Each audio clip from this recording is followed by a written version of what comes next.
충성하라 죽도록 충성하라 죽도록 충성하라 주님께 항상 내가 힘쓰오니 주님 나를 도우소서 충성하라 죽도록 충성하리 끝까지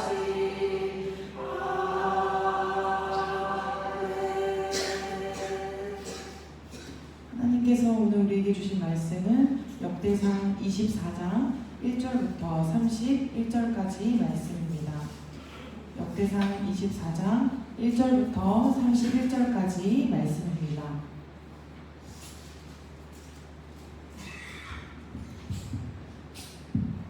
다 찾으신 줄 알고 1절부터 교독하도록 하겠습니다. 제가 먼저 읽겠습니다. 아론 자손의 갈래는 다음과 같다. 아론의 아들은 나답과 아비후와 엘르아살과 이다말이다.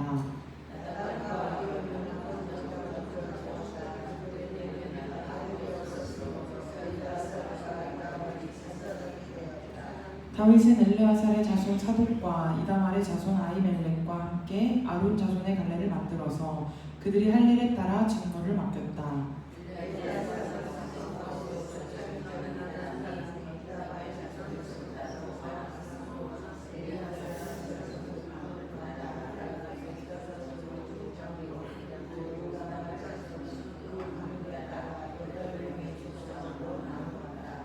성전에서 하나님의 일을 할 지도자들이 엘르아살 자손과 이다말 자손 가운데 모두 다 있으므로 이 두 가문을 제비 뽑아 공평하게 갈래를 나누었다.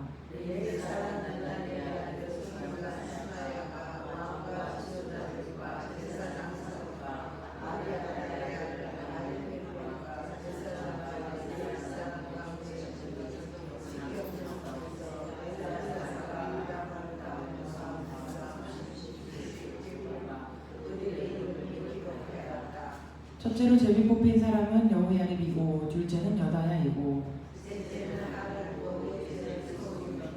다섯째는 말기야이고 여섯째는 미야민이고 아홉째는 예수아이고 열째는 스가냐이고 열셋째는 훗바이고 열넷째는 예세부암이고 열일곱째는 헤실이고 열여덟째는 핫비세스이고 스물한째는 야긴이고 스물두째는 가물이고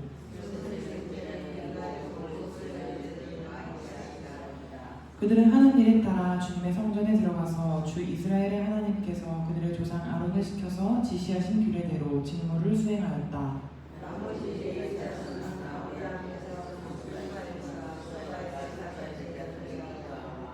르아바의 가문에서 족장 르아바의 자손인 이시야와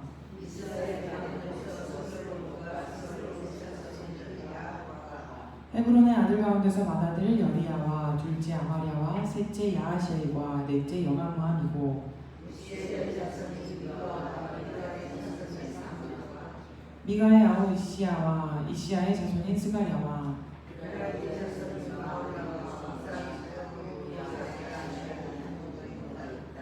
무라리의 자손 야하시야 가문에 분호와 소함과 삭굴과 이브리가 있고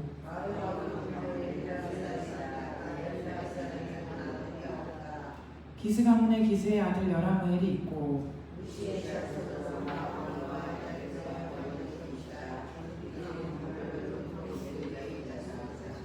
함께 읽겠습니다. 이들도 그들의 친족인 아론 자손과 마찬가지로 다윗 왕과 사독과 아히멜렉과 제사장과 레위 사람 가문의 족장 앞에서 제비를 뽑았다. 가문의 종과이든 가장 작은 집이든 공평하게 제비를 뽑았다. 아멘. 말씀 앞에 잠시 기도하겠습니다. 온 천지 만물의 주인이신 하나님, 오늘도 새벽을 깨워 주님을 만날 수 있는 은혜를 주심에 감사합니다. 겸손하게 나아온 주님의 백성들, 주님의 자녀들을 기억하여 주시고 오늘 하루를 살아갈 말씀을 그 은혜를 우리에게 허락하여 주시옵소서. 간절한 기도 제목을 가지고 각자의 자리에서 또 교회로 나아온 이들의 그 기도에 응답하여 주시고 오늘도 하나님 말씀을 통하여서 우리의 삶을 점검하고 또 순종의 발걸음을 한 걸음 떼게 되는 귀한 하루, 귀한 아침 되게 하여 주시옵소서. 하나님, 오늘도 말씀을 들을 때에 우리의 힘과 능력으로는 하나님의 말씀을 깨닫지도 못하고 이해하지도 못하오니 지혜와 성령을 우리에게 허락하여 주시고 세상에 감당치 못할 그 믿음, 그 지혜를 우리에게 더하여 주시옵소서. 오늘 각자의 처소에서 각자의 집에서 예배하는 자들도 있습니다. 그들의 기도에도 응답하여 주시고 특별히 나아오고 싶지만 몸이 아파 나아오지 못한 자들에게 주님의 은혜를 갑절로 더하셔서 함께 예배할 수 있는 은혜 또한 허락하여 주시옵소서. 오늘도 말씀을 통해서 우리에게 다가오시는 주님을 찬양하오며 예수 그리스도의 이름으로 기도합니다. 아멘. 오늘 부분은 제사장의 조직과 직무에 관한 부분을 다루고 있습니다. 어제 앞에 그 23장에서 보셨듯이 다윗은 성전 이 건축을 기해서 레위 사람들도 새로운 역할, 새로운 정체성을 갖도록 레위인의 조직과 직무를 새롭게 정비하였습니다. 이 아론의 계열에 속한 제사장들을 24반열로 정비하면서 오늘 본문에서는 성전에서 무슨 일을 할지 성전의 직무를 맡기고 있습니다. 오늘 본문은 좀 길었는데 두 부분으로 나뉘어집니다. 1절부터 19절까지는 제사장이 맡은 일과 조직에 대해서 설명해주고 있고 20절부터 31절까지는 레위 사람의 명단이 나오고 있습니다. 1절부터 함께 보시면 레위 사람 중에서도 아론의 자손들만 이 제사장 역할을 할 수 있었습니다. 아론에게는 우리가 잘 알다시피 4명의 아들이 있었죠. 나답과 아비후와 엘르아살과 이다말 등 4명의 아들이 있었는데요. 나답과 아비후는 자식을 남기지 못하고 아버지보다 먼저 죽었죠. 민수기에 보면 이들은 하나님께 경건하지 못한 불을 들이다가 죽었는데 역대상에서 굳이 이 이야기를 언급하지 않고 있는 것은 아마 이 이야기를 듣는 독자들이 이 일에 대해서 잘 알고 있었던 모양입니다. 그래서 나답과 아비후에 대한 자세한 이야기는 따로 언급하지 않은 것이라고 추측하기도 합니다. 결론적으로 제사장은 엘르아살과 이다말 집안에서만 나올 수 있었습니다. 엘르아살 집안의 후손인 사독과 이다말의 자손 아히멜렉의 집안의 우두머리가 되어서 이 사람들이 다윗을 돕게 됩니다. 사독이 속한 엘르아살 자손이 이다말 집안 사람들보다 더 번성했기 때문에 그의 집안에서는 16명을 족장으로 했고요. 이다말 자손은 8명의 족장을 선출하게 됩니다. 다윗은 이 제사장들 중에 24명의 족장을 세웠는데 이 방법을 어떻게 했는지가 오늘 우리가 또 집중적으로 볼 부분입니다. 두 가문을 제비를 뽑아서 공평하게 갈래를 나누었습니다. 그리고 다윗은 이 일을 독단적으로 진행하지 않았습니다. 레위 지파 지도자들을 충분히 배석시킨 다음에 공정하게 이 일을 진행하도록 했습니다. 처음 16번의 제비 뽑기는 엘르아살과 이다말 자손에서 번갈아 가면서 실시했고 그 다음 8가지 임무는 엘르아살 자손에게 주어진 것으로 보입니다. 오늘 본문 5절을 함께 보시면 다윗이 이 일을 어떻게 진행했는지 자세히 볼 수 있는데 5절을 함께 다시 한번 읽어보도록 하겠습니다. 성전에서 하나님의 일을 할 지도자들이 엘르아살 자손과 이다말 자손 가운데 모두 다 있으므로 이 두 가문을 제비 뽑아 공평하게 갈래를 나누었다. 아멘.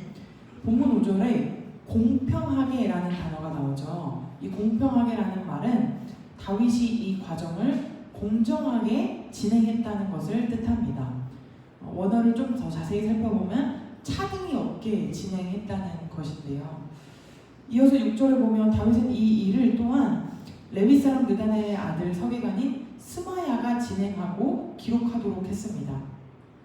이 구절은 단순히 공평한 것이 좋은 것이다, 모두에게 공평하게 기회를 주어야 한다 라는 것을 말한다기보다 다윗이 이 일에 있어서 무엇보다 하나님 앞에 공정하게 행해서 하나님의 뜻이 온전히 이루어지도록 하려고 했다는 것이 중요한 것을 우리가 알 수 있습니다.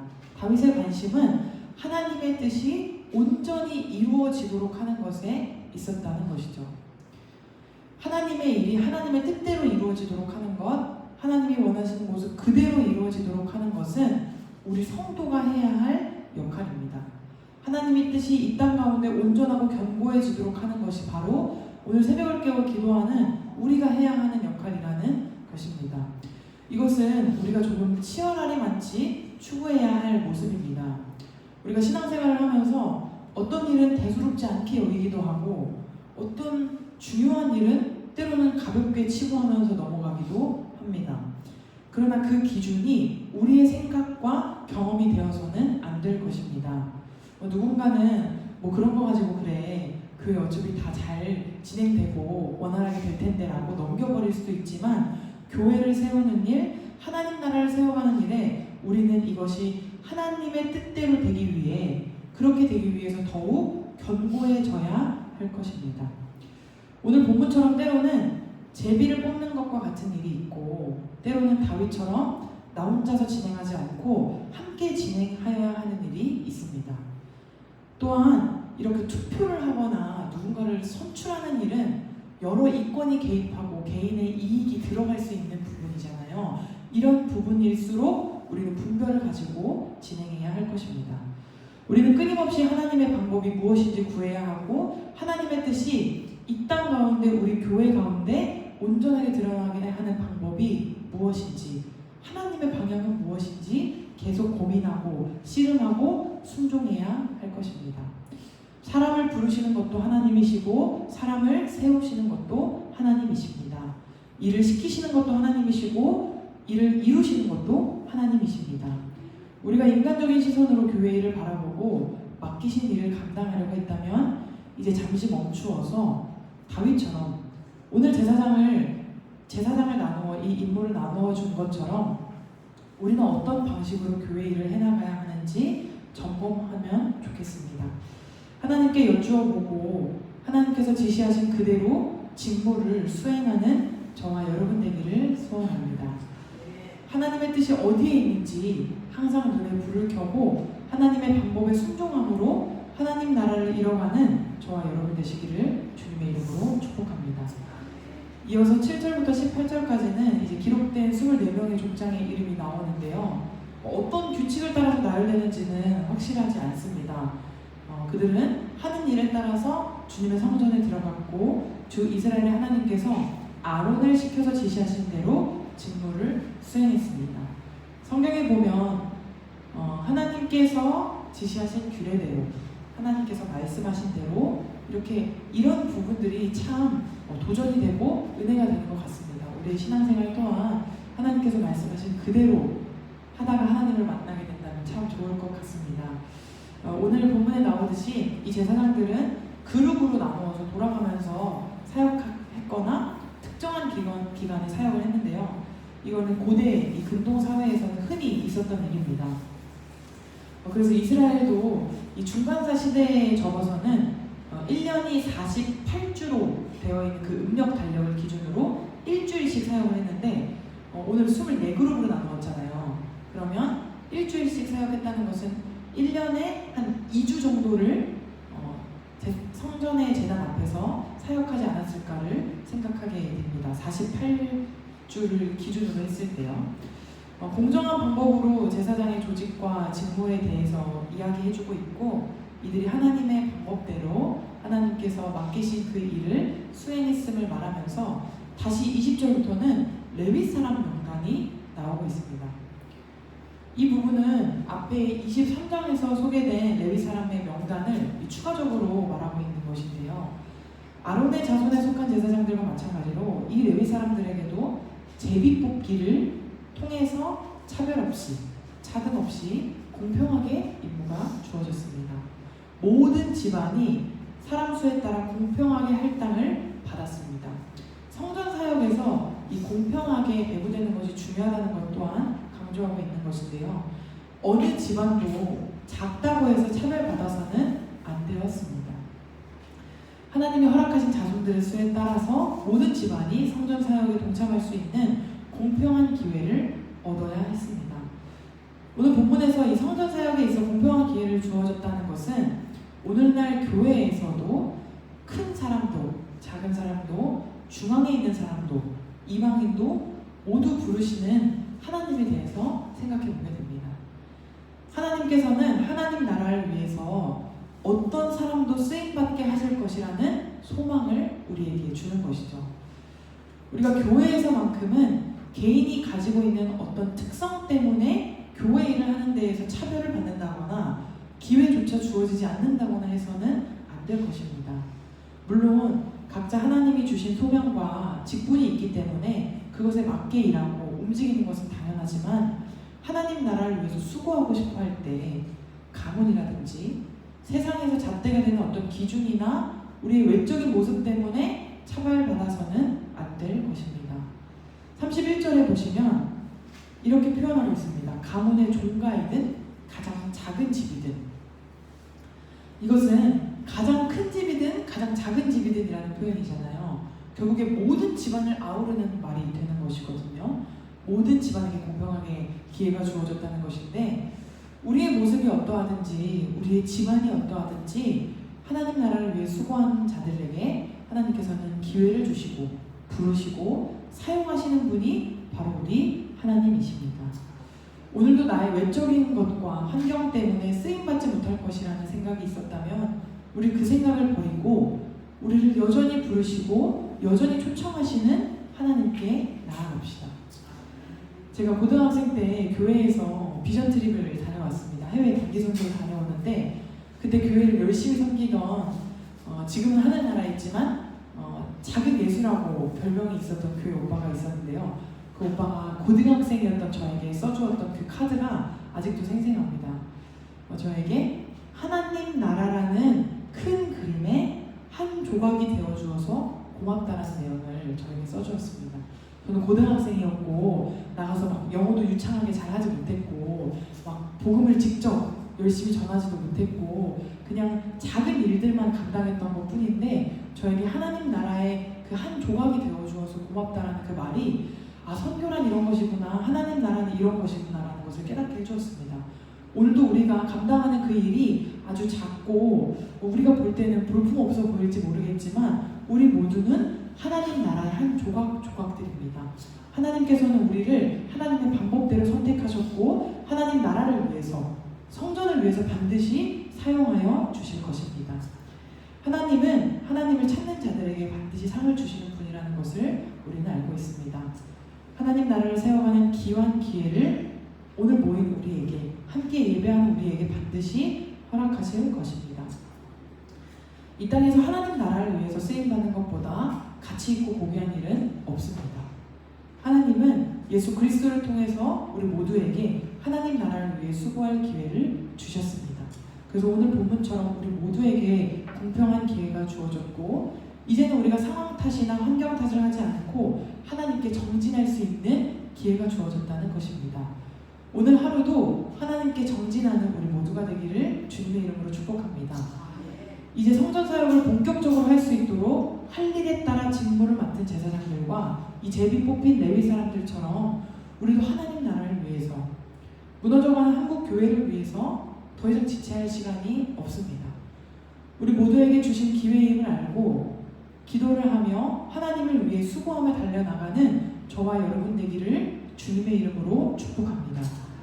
오늘 하루 살아갈 때 하나님의 방법은 무엇일까 고심하고 하나님의 이름 모두에게 기회를 주어진다는 것을 기억하면서 시시때때로 집중하고 매 순간 감사하는 마음으로 나아가는 우리 되기를 축복합니다. 기도하겠습니다. 성실하신 하나님, 오늘도 우리를 깨워 하나님 말씀 듣게 하신 그 은혜에 참으로 감사를 드립니다. 하나님, 우리는 연약하고 부족하여서 때로 하나님의 말씀을 온전하게 이해하지 못할 때가 있지만 오늘도 주신 은혜로 이 말씀 가지고 하루를 살아가게 하실 것을 믿음으로 감사하며 나아갑니다. 하나님, 오늘 우리에게 주신 은혜를 오늘 하루 살아갈 때 기억나게 하시고 이 말씀이 떠오르게 하시고 순종해야 할 때 이 말씀 붙잡고 나아갈 수 있도록 인도하여 주시옵소서. 우리에게 익숙한 방식이나 우리의 경험이 아니라 하나님이 원하시는 방법이 무엇일지 끊임없이 고민하게 하시고 그 고민의 결과로 하나님의 영광이 나타날 수 있도록 우리 모두 가운데 함께하여 주시옵소서. 또한 오늘 하루 살아갈 때에 하나님의 나라에 그 일에 참여하는 것이 우리 모두에게 주어졌음을 기억하면서 그 은혜가 예수 그리스도로부터 왔음을 기억하면서 감사로 나아가는 우리가 되게 하여 주시옵소서. 여전히 교회와 이 땅과 전 세계에 하나님의 손길이 닿아야 하는 곳이 많이 있음을 우리가 알게 됩니다. 그곳에 우리를 하나님 배치시키셔서 하나님 나라를 위하여서 귀하게 사용하여 주시옵소서. 선한 도구로 축복의 통로로 사용하여 주시옵소서. 오늘도 믿음으로 나온 주님의 백성들을 기억하여 주시고 오늘도 기도의 응답을 받기 위하여 하나님께 정진하는 이들을 기억하여 주시옵소서. 오늘도 믿음으로 하루를 살아가게 하실 것을 믿고 감사드리며 예수 그리스도의 이름으로 기도합니다. 아멘. 주기도문으로 이를 마치겠습니다. 하늘에 계신 우리 아버지, 아버지의 이름을 거룩하게 하시며 아버지의 나라가 오게 하시며 아버지의 뜻이 하늘에서 같이 땅에서도 이루어지게 하소서. 오늘 우리에게 일용할 양식을 주시고 우리가 우리에게 잘못한 사람을 용서하여 준 것 같이 우리 죄를 용서하여 주시고 우리를 시험에 빠지지 않게 하시고 악에서 구하소서. 나라와 권능과 영광이 영원히 아버지의 것입니다. 아멘. 오늘 말씀 들은 것 기억하시면서 또 각자 가지고 계신 기도 제목으로 기도하시면서 나아가시겠습니다. 주여 한번 부르시고 우리 통성으로 기도하겠습니다. 기도합시다. 주여! 하나님 아버지, 하나님께서 우리를 부르시고 하나님께서 우리를 인도하여 주시는 줄을 믿습니다.